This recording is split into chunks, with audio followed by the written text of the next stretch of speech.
Le Front National réalise une percée sans précédent à l'issue du premier tour des municipales, qui enregistre aussi un taux d'abstention record de 38%.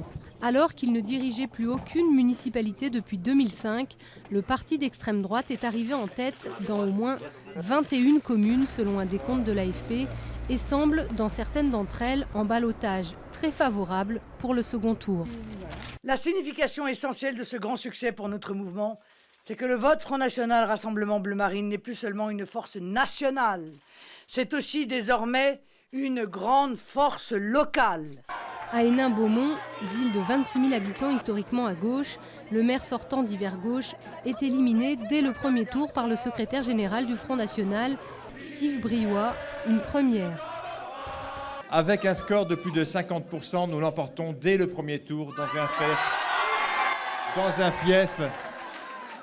fief socialiste. À Marseille, deuxième ville de France, le FN arrive en seconde position derrière le maire sortant UMP et devant le Parti socialiste. Le contexte économique, l'impopularité record de l'exécutif et l'actualité de ces dernières semaines autour de Nicolas Sarkozy expliqueraient en partie le choix des électeurs frontistes.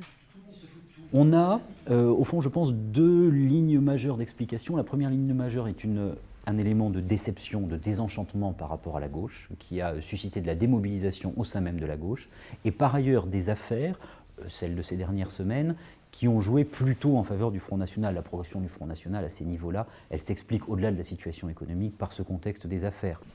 Alors que le PS et l'Union des démocrates et indépendants appellent au Front républicain pour empêcher le FN de passer partout où cela est possible, l'UMP reste sur sa ligne du ni retrait, ni alliance avec les frontistes.